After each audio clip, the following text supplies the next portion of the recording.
महात्मा गांधींना सकाळी सकाळी 4 वाजता जाहीर करून टाकलं. लोक सोने तारण कर्ज भेटत होतं तसं आतापासून भंगार तारण कर्ज बी भेटत, म्हणजे आता गोल्ड लोन सोबत भंगार लोन भी होत जाईल.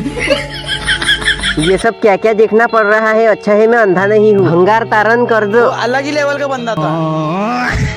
तो विषय असा झाला की आता खूप उन्हाळ्यात आपल्याला पाखरायला पाणी प्यासाठी भरणे करणं होते. विषय खरंच गंभीर आहे, कारण की पाखरं तळपून राहिले, पक्षी तळपून राहिले पाण्यासाठी. फक्त हातपाय धुतले तेवढ्या टायमात 4-5 पक्षी येऊन पाणी पिऊन. टेम्परेचर किती वाढलं, माणसासाठी तर कूलर एसी, जंगली जनावरांसाठी पक्ष्यासाठी थंड वातावरण तर सोडा, त्याला पाणी सुद्धा नाही प्यायला. एवढं टेम्परेचर वाढलं याला कारणीभूत तर माणूस आहे. या टेम्परेचरची माणसापेक्षा जास्त सध्या जंगलातले प्राणी पक्षी भोगून राहिले. थेंब पाण्यासाठी त्याला संघर्ष करायला लागून राहिला. मोबाईलच्या टावरच्या रेडिएशन तसंच पक्ष्याचं अस्तित्व धोक्यात येईल आहे. या उलशक जीवासाठी आपण पाणी प्यायची व्यवस्था तर करू शकतो. माया एकट्याच्या केल्यानंतर काही जास्त होणार नाही, पण आपण सगळ्यांनी जर केलं तर त्याला प्यासाठी पाणी तरी भेटू शकतं. म्हणून आपल्या दारी, घरी, बाल्कनी, वावरात कुठे एकतरी पाण्याचं भांडं ठेवा, की सगळ्यांना जर केलं तर खूप काही होऊ शकते. आज किती मोठे मोठे रिस्टार आहात, पण त्यातला एकही जण बोलते काय पक्ष्याची, या छोट्या छोट्या जीवाची काय अवस्था आहे. प्रत्येकाने एक तरी पाण्याचं कुठे ना कुठे भांडं करा आणि त्यात रोज पाणी टाकत बस. एवढं तरी सहकार्य करा त्या छोट्या छोट्या लहान जीवाई. त्या हुशार कावड्याची गोष्ट तर खूप ऐकलं असेल. त्याच्या माठात पाणी कमी असतात, तो खडे टाकून पाणीवर आणते. पण आपल्या जंगलात असे हुशार कावडे हात का, हे पायासाठी मी लंबी भरणी एक तयार केली. यातलं पाणी जर खोल गेलं तर येते काय एखादा कावडा गोटे टाकेल त्याच्या. असा भरणी बांधणारा बी कावडाच दिसून राहिला म्हणा.